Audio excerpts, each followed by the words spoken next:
Estamos apresentando Revista 88. Apresentação: Edileide Vilaça.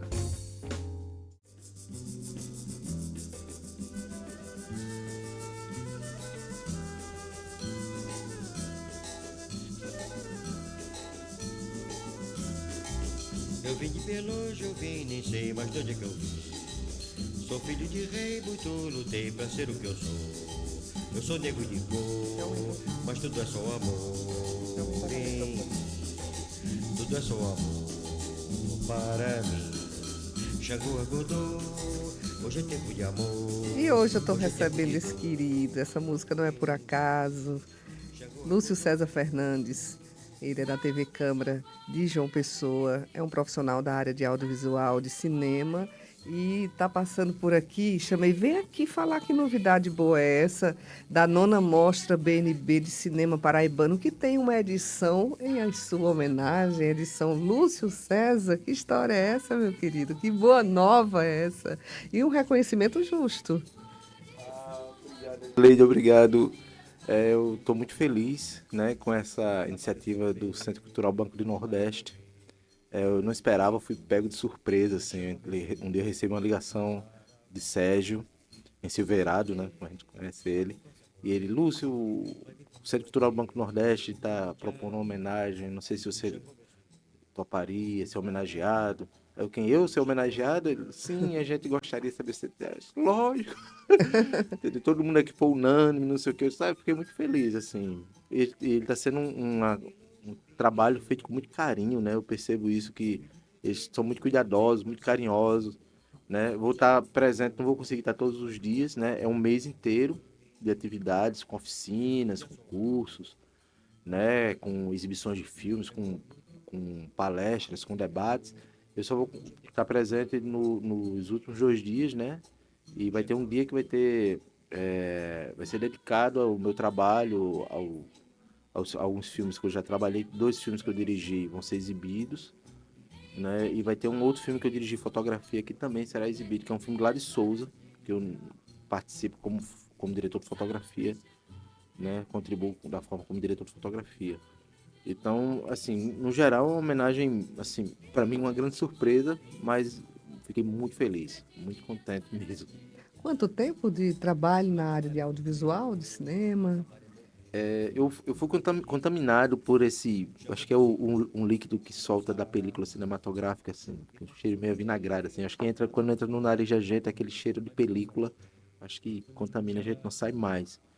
E eu comecei trabalhando, meu primeiro contato com set de gravação foi em 1997. Foi a primeira vez que eu tive um set de gravação. O filme chamava-se Corta Essa, era o trabalho final de um colega nosso, Renato Félix, né? Renatinho. Uhum. Renato, um querido, pessoa maravilhosa, e ali reunia, né, nesse primeiro set de gravação, várias pessoas que eu depois viria a trabalhar, Orlando Júnior, João Carlos Beltrão, que é um grande diretor de fotografia daqui da cidade, daqui do estado, né?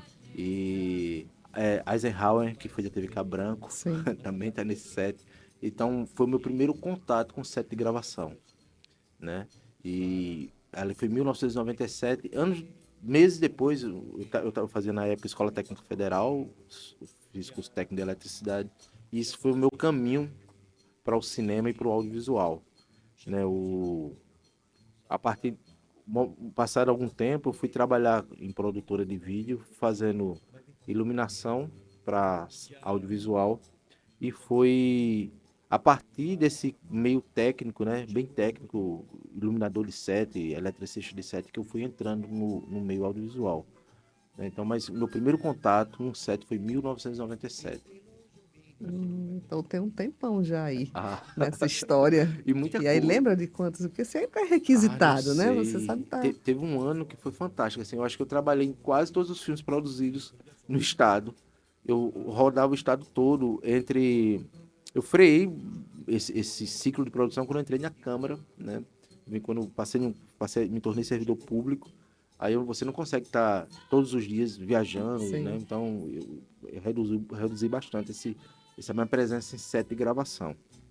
Mas até 2013 eu tinha uma presença muito constante. Eu comecei, como eu falei, como técnico de elétrica, né? Era eletricista de set.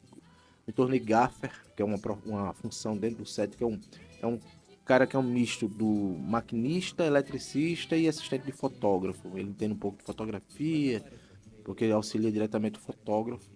E entende de elétrica, porque tem que iluminar o set, tem que botar os equipamentos. Então eu fui gaffer durante muito tempo em vários filmes. E eu me lembro que teve um ano que eu trabalhei praticamente, eu acho que em todos os filmes produzidos pelos editais. Não eram muitos editais, não eram muitos filmes. Naquele ano, acho que 2010, inclusive eu fiz o meu primeiro longa, trabalhei no meu primeiro longa, Tudo que Deus Criou, direção de André da Costa Pinto, em 2010, né? E vários curtas. As minhas primeiras direções, assumindo a frente de um conteúdo, né? Ainda dentro desse universo acadêmico, foi um filme que eu dirigi chamado A Última Sala. É um filme que eu rodei em VHS, é minha primeira produção.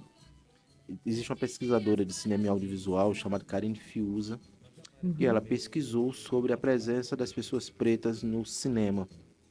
E a partir dessa pesquisa dela, ela fez um levantamento dos realizadores. Ela constatou que esse filme teria sido o primeiro filme produzido por um realizador preto na Paraíba. Existe um filme produzido anteriormente por uma realizadora preta, que é sobre as ceguinhas de Campina Grande. Sim. Né? Esse filme é da geração Super 8, é da geração do Torquato, do Bertrand Lira, né? Do Torquato, do Bertrand Lira, do Marcos Vilar. Só que a cineasta, ela não teve o mesmo, como é que eu posso dizer, espaço ou reconhecimento para o seu trabalho.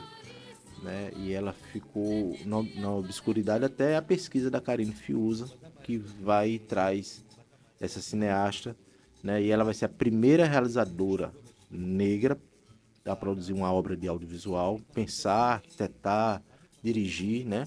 E eu vou ser o primeiro realizador, anos depois, preto, a produzir uma obra de audiovisual com esse filme A Última Sala, que é de 2001. Esse filme é de 2001. E a partir daí, né, esse é o meu primeiro contato com a direção, de propor uma história. É um filme que trata de feminicídio, o feminicídio de uma mulher preta por um homem branco. E é um filme que não tem diálogos, e é um filme que mostra a violência, como é toda violência, uma violência gratuita, sobretudo quando a vítima é uma mulher. Né? Então era uma discussão que eu pensava discutir naquele tempo.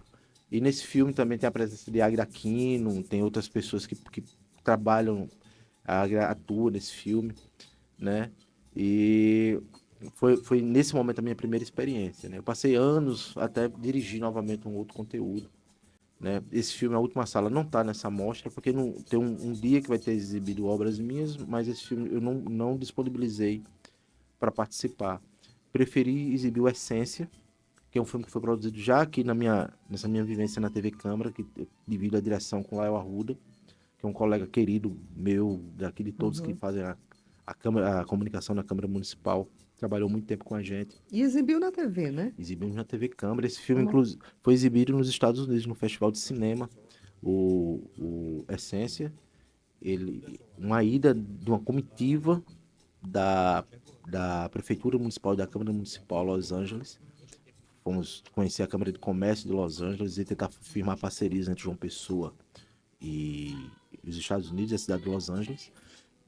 Nessa comitiva, um dos elementos, cartões postal da nossa cidade foi o filme Essência. Né? Já que estávamos indo para a cidade, nossos representantes estavam indo para a cidade do cinema, levamos um filme para ser exibido no Festival de Cinema Brasileiro em Los Angeles, o Labrif. Então esse filme foi exibido em Los Angeles. Nessa ocasião, né, por convite do festival, nessa ocasião, na visita de um representante do executivo municipal, que foi na época o secretário da Funjop, né, o Maurício Buriti, e do presidente da Câmara e de uma comitiva de vereadores que foi a Los Angeles. Na época o presidente era o vereador João Corujinha. Né? Então tive a honra foi a primeira vez que uma produção minha foi exibida fora do Brasil, né? Foi exibido para um público, e o Essência é um filme que traz discussões pertinentes à nossa sociedade, né? que é uma sociedade racista, uma sociedade preconceituosa, uma sociedade muitas vezes sexista. Então, ele apresenta a essência de 5 pessoas. Né? Eu tenho um personagem que é um homem trans, que inclusive é um colega nosso do trabalho, né? Que trabalha conosco aqui na comunicação, é um homem trans. Ele fala da história dele, da essência dele. Um vendedor ambulante, né? Macaxeira, que é muito conhecido, né? Um vendedor... Macaxeira está aqui, ó. Quem está acompanhando pelo YouTube, aqui, ó, no final do nosso painel. Ah, Ó, o tá ali. Macaxeira aqui embaixo, com a camisa do Botafogo, É uma pessoa com folclórica um nossa. boné. Ele que tem o Barraquinha quiosque aqui na calçada da Câmara Câmara. Municipal. Então tá aqui no nosso painel com um radinho de pilha. É um guerreiro, é um lutador, ele tem uma essência belíssima, Macaxeira, né? É um cara, assim, fora de série, faz parte desse registro, da mesma forma que Lyson, também, que é um homem trans, Sim, um que tem uma querido. história querida, uma história forte, é um pai de família, né? Um filho lindo, uma família linda. Então ele fala dessa essência, que existe muito preconceito sobre as pessoas que não são binárias, né? Que não são nem um nem zero, né? Que tem um outro gênero. Então, eu acho que Lyson traz essa discussão para a roda.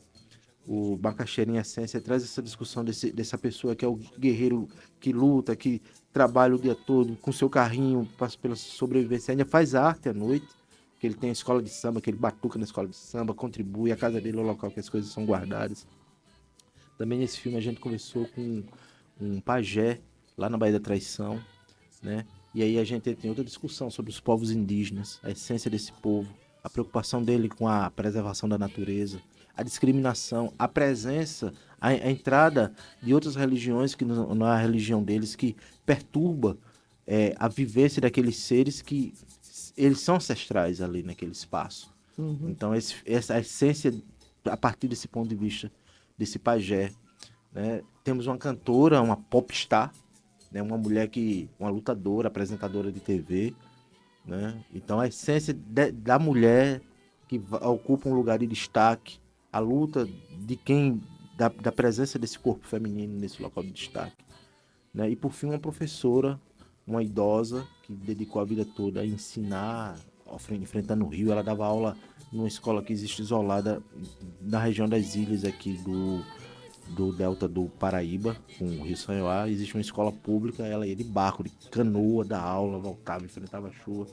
A dedicação dessa pessoa, dessa profissional, dessa professora pela educação, o cuidar de ensinar e uma idosa. E aí a gente entra em outro universo também nesse filme, é a essência das pessoas que estão na terceira idade, né? E esse olhar nosso sobre esse envelhecimento. Então esse filme, gostei muito de ter participado.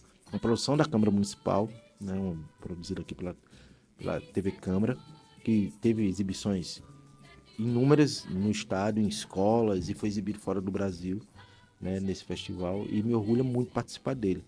E um outro filme que vai ser exibido também é um filme que eu dirigi de ficção, chamado Faixa de Gaza. Esse Faixa de Gaza eu acho que é o filme de todos que teve a maior repercussão. Eu não sei quantificar a quantidade de exibições que esse filme teve. Eu não consigo quantificar. Foi uma grande surpresa para mim. Eu tinha muito medo de quando esse filme começasse a circular, porque ele trata de grupos jovens envolvidos com facções criminosas. Então é uma realidade muito cruel em nosso país, não é uma coisa exclusiva de João Pessoa. Você ter jovens que são aliciados pelo crime e que a partir desse aliciamento eles se desvirtuam, cometem outros crimes, né, passam a ser homicidas. Então tentamos, não digo eu só, mas tentamos, porque o cinema é uma arte que não se faz só, né?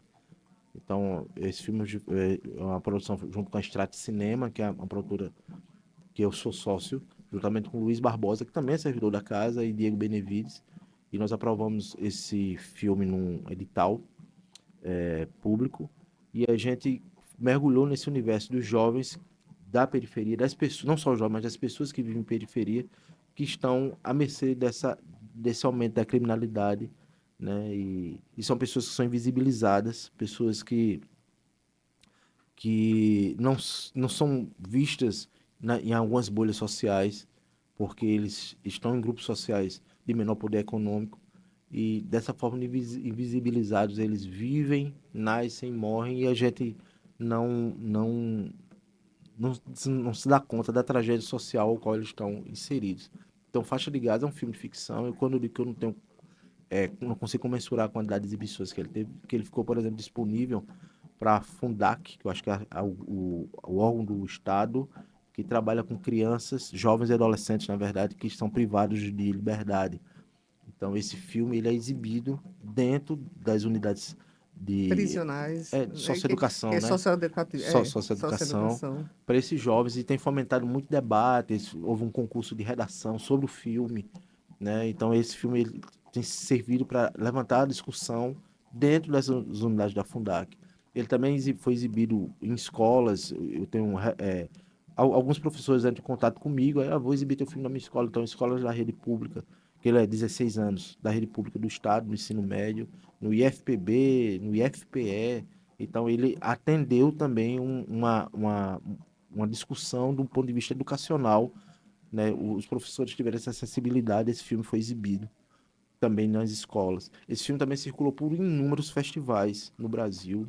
Ele começou a carreira de festival fora da Paraíba. Primeiro foi exibido na Paraíba, porque eu acho que o filme da Paraíba tem que começar a circular. E foi exibido, a primeira exibição dele foi para Praça Pública, aqui no Ponto de 100 Réis, numa edição do Festcine, um festival produzido pela Funjop.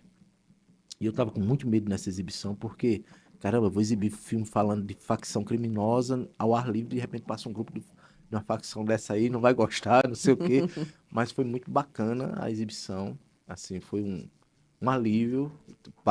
Terminou a exibição, ninguém tinha morrido, ninguém tinha tomado tiro.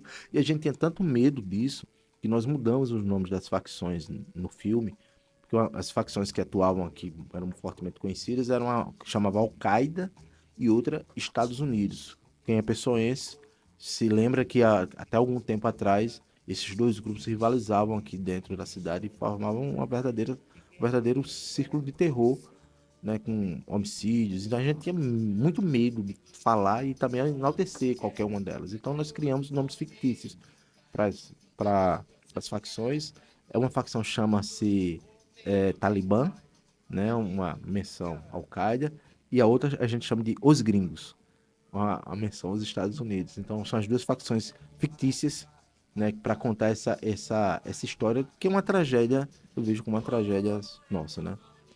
Muito bem, muita história para contar. É história, porque ele disse que nem gosta de falar. Eu não gosto de falar. Mas porque tem um repertório de vida, de experiência. Lúcio, que é diretor, fotógrafo, produtor e educador. Você está ouvindo, está sintonizando agora. Lúcio César Fernandes, eu estou batendo esse papo sobre a história dele, né? No audiovisual, no cinema.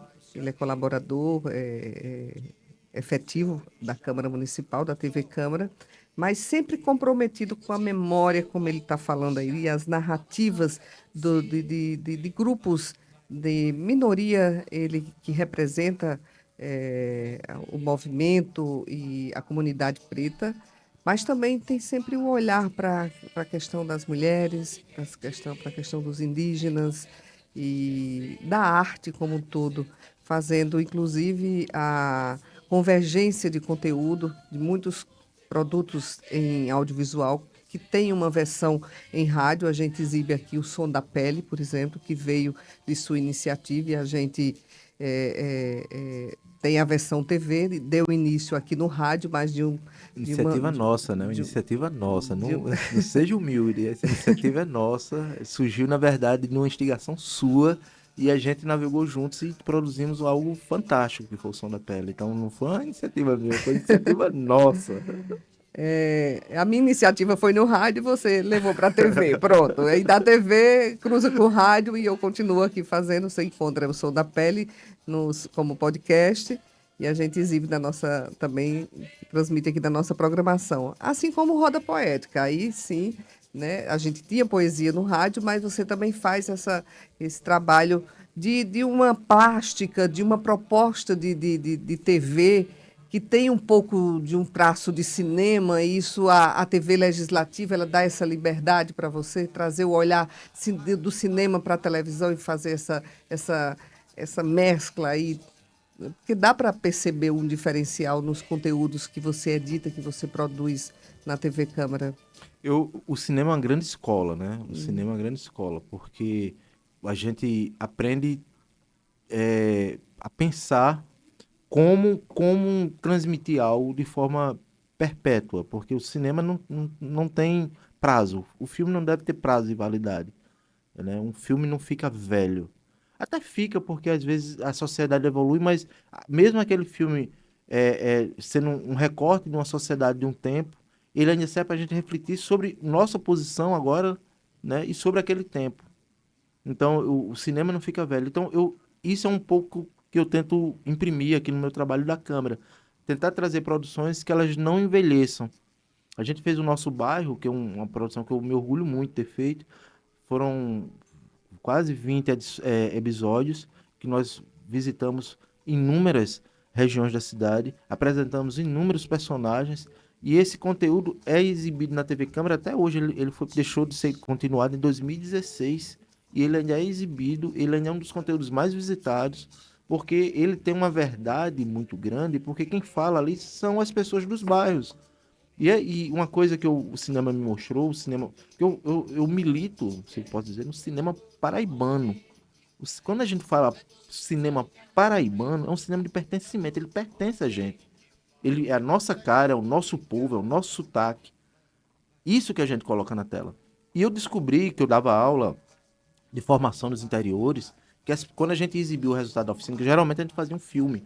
Dava aula, passava uma semana naquela cidade, ensinando o pessoal a operar a câmera, mexer em áudio, editar, não sei o quê. Produzia um pequeno documentário e exibia na praça pública da cidade. Lotava.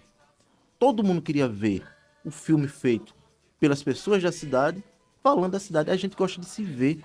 A gente gosta de se ver na tela. A gente não tem muita chance, muita oportunidade, porque as salas de cinema são tomadas por produções estrangeiras. Você entrar um filme nacional é complicado, é difícil. Então aqui na TV Câmara, como é nossa TV, da nossa cidade, nosso objeto é a cidade de João Pessoa, então eu sempre procuro imprimir algo que fique o máximo de tempo possível, o prazo de validade seja indeterminado. Porque Atemporal, né? Atemporal, porque a cidade pode visitar, a gente recebe às vezes encontro com uma pessoa, você é da TV Câmara, aquele conteúdo seu a gente está exibindo em sala de aula, para falar da história da nossa cidade. Que bacana. Acima de tudo, um conteúdo didático, educativo, né? Traz um porquê, né? Despertar para a cidadania. Eu acho que essa é a nossa principal função, como cidadão, né? Missão, né? A missão é essa, de ajudar, contribuir, né? Para que essa instituição, a Câmara Municipal de João Pessoa, seja realmente um farol da cidadania, um local que desperte para a cidadania. Então, essa é a nossa função, levar informação, levar educação. E o cinema foi a minha grande escola. Eu comecei como técnico nos cargos mais pesados, onde a negritude prevalece, né, que são os serviços mais pesados, mais braçais. Eu comecei lá, levando saco de areia, montando estrutura de ferro, e fui estudando. Aí a educação como é importante.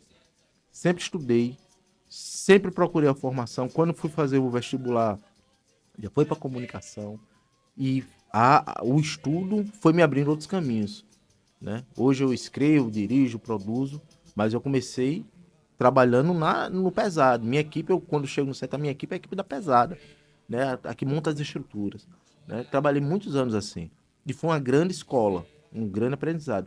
E eu tento aplicar isso aqui, né? Minha vivência como na docência, eu passei um período como professor substituto da Universidade Federal e fui convidado para a banca de um aluno, um ex-aluno, e esse aluno, o Tiago, ele me apresentou o projeto de conclusão de curso dele na área de edição. E na proposta dele de pesquisa era que a edição deveria já ser produzida pensando na acessibilidade.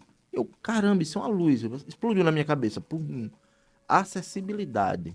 Super vanguarda, né? Não é. A gente pensar em algo, né, que já seja... E aí surgiu o Som da Pele. O Som da Pele foi o primeiro experimento que eu fiz, e aí aqui me permite experimentar, eu tenho essa vantagem, a a Câmara Municipal, o sistema de comunicação da Câmara me permite experimentar algo que trouxesse o mínimo de acessibilidade, que é quem estivesse ouvindo e não vendo conseguisse entender quem está falando, o que está falando, e a gente tem tentado replicar isso em outros conteúdos. A partir dessa instigação que veio lá desse meu ex-aluno, o Tiago, lá da academia, e eu tenho a chance de tentar experimentar aqui. Então aqui me dá muita liberdade, né? E trazer outras vozes, né? O Roda Poética, a gente no 8 de março, né? No mês internacional, não digo dia, mas o mês da mulher, o negócio dá um dia, merece o ano todo. Mas a gente trouxe 8 mulheres para declamar poesias e trouxemos uma mulher trans, né? E eu acho que é um processo de abertura para se ter a presença, porque não pensem, senhores ouvintes, existe um preconceito, não pense que é diferente, existe um preconceito gigantesco sobre as pessoas LGBT, né? Então, eu acho que é um dever nosso como poder público também inserir, agregar e abraçar essas pessoas. Termina. É isso. A gente começou essa conversa maravilhosa, deliciosa, tocando uma música que foi a pedido dele aqui nos bastidores. Dá para aumentar um pouquinho, Alessandro? Foi o 5 anos ou foi Afro? Ai, começou com afro. Com a sanha. E a pedido tem uma trilha sonora, a gente sempre termina o bate-papo conversando sobre música também. E essa música, eu acho que você pediu, foi essa daí? Isso, sempre a sanha. Vinícius e Baden-Powell. Essa música é fantástica, esse Tem, álbum inteiro. que tem, inclusive, um filme, né, sobre Sim, você falou. O Afro Samba. tem um filme que retrata a história do Vinícius e Baden. Eu falei que vocês, a Rádio Câmara exibe um material da Rádio Câmara Federal fantástico, belíssimo. Olha, escuta a nossa programação no domingo, olha, Sábado e imperdível. domingo tem programas especiais. Fantástica sobre esse álbum e como ele influenciou a música brasileira, a música negra brasileira, né? É assim. A gente vai resgatar esse doc em áudio e após nosso bate-papo na reprise que vai ter na sexta-feira a gente coloca no ar. Não sei porque agora, não sei que a Alessandra não vai conseguir achar porque está nos acervos já da nossa programação. Mas a gente... Eu te digo uma coisa, eu estava em casa, isso era um final de semana, fazendo as coisas de casa corriqueiramente, aí liguei o rádio, né? Que eu ligo o rádio fica ligado, aí começou o programa, eu comecei a parar, sabe? Eu ia varrer para me voltar. Fantástico. Me emocionei várias vezes, porque foi um programa muito inclusivo do ponto de vista da negritude. Ele falou de elementos que são muito caros para mim, que tocam a minha religião, que tocam a religião de matriz africana, mas de forma muito natural, de muito pertencimento. Eu acho que a gente tem essa função também de desmistificar aquilo que as pessoas às vezes têm medo por não conhecer. Então, foi um programa muito, muito educativo, muito inclusivo, né? Você até mandou mensagem para mim. Eu tô aqui, tá fantástico, né? Não... Foi, na hora, mano, quando tá algo fantástico na era rádio, um domingo. Mano, pé de lady, na hora, né? Vamos ouvir uma das músicas que você escolheu um pouquinho. A gente faz um intervalozinho rápido ouvindo essa música. Espero que todos Qual gostem. delas? Qual que você quer? Vamos de afro? Vamos ouvir os Tiquãs. Os Tiquãs. Esse é o mais importante grupo vocal afro brasileiro, né? Fantástico. Uma banda brasileira de música popular de 1959, formada em 1960 na Bahia, ativa principalmente nos anos 60 e 70, e seu nome deriva da ave tincoã, que tem Mateus Aleluia, né? Fantástico. É fantástico também. Cordas, trabalho de cordas fantástico, de harmonia, de vozes, lindo, belíssimo. E vocês, os Tiquãs.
gira, deixa girar, girar.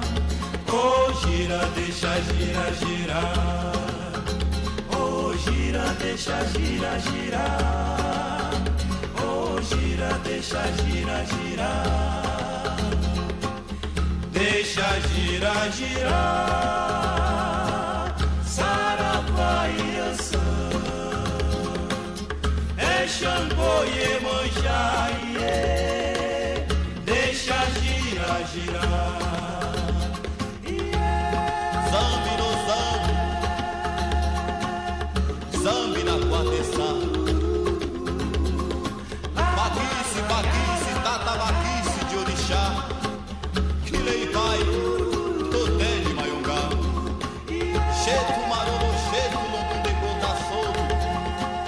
A totô, pai. Meu pai veio da Ruanda, e a nossa mãe é Iançã. Meu pai veio da Ruanda, e a nossa mãe é Iançã. Oh, gira, deixa girar, girar. Oh, gira, deixa girar, girar. Oh, gira, deixa girar, girar. Oh, gira, deixa girar, girar. Oh, gira, deixa girar, girar. Oh, gira, deixa girar, girar. Oh, gira, deixa girar, girar. Oh, gira, deixa girar, girar. E assim a gente termina essa conversa deliciosa com a Lúcio César muito Fernandes. Axé pra gente, deixa gira girar, deixa gira girar, axé pra nós. Muito obrigado, Edileide, muito obrigado, Alessandro. Alessandro é uma pessoa, vocês dois são duas pessoas que eu amo, estão no meu coração, viu?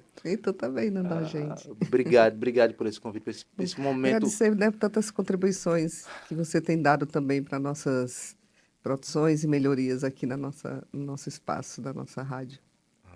Inaugurando hoje o novo cenário Lindo. Quem aqui. estiver assistindo pelo videocast. Lindo cenário. Fantástico. A verdadeira face de João Pessoa, que foi um historiador que fez a leitura dessa imagem de uma obra de Deodato Borges, que é pai de Maico Deodato, faz parte do nosso cenário aqui, chegou hoje e Lúcio está inaugurando. Então, o historiador, lá na redação, quando pegou essa imagem, pediu licença e disse assim, essa é a verdadeira face da cidade de João Pessoa esquecida, né? Que é uma imagem que retrata do Rio Sanhauá para o centro histórico, de baixo para cima, no Nanquim, numa obra de Nanquim. Para vocês que estão só nos ouvindo pela Rádio Câmara, eu convido a conhecer nosso videocast. Está disponível no espaço da TV Câmara no YouTube. E vai ter a chance de ver essa obra belíssima que agora está deixando ainda mais bonito o nosso estúdio de rádio. Eu gosto do cinema porque sempre eu pego uma referência no cinema. Existe um filme da Carolina Oliveira chamado Miami, Cuba. Miami é o alto plano. É um filme sobre João Pessoa, o Miami é o alto plano e a Cuba é justamente o centro histórico, né? Os prédios que lembram Havana. Havana. Tem até um livro de Políbio Alves chamado Varadouro, que ele faz essa ligação, essa referência do nosso centro histórico, o Varadouro, com Havana Antiga, em Cuba. Como ele fala, as assim, veias... poesia, né? Tudo as assim, veias do Varadouro ainda sangram. Então tá. Chegue junto sempre aqui, viu? Muito e a gente obrigado. fica com o material que a gente falou, mas deu tempo resgatar, que não na versão em vídeo, em rádio e no podcast disponível nas plataformas de áudio, os dois gênios da música, Baden Powell e Vinícius de Moraes, eles se encontraram no início dos anos 60 e produziram um disco antológico de referência à influência africana na MPB por meio de ritmos, instrumentos e temáticas. Samba da Minha Terra é o programa da Rádio Câmara de Brasília, ao qual o Lúcio estava se referindo, destaca exatamente o álbum Afro Sambas de Baden e Vinícius, lançado em 1966, com apenas 8 faixas de 30 minutos de duração, mas que viriam a influenciar as gerações futuras de sambistas. E por isso, a gente sempre vale a pena reprisar. Sim, né? Parabéns, ótimo. Obrigado.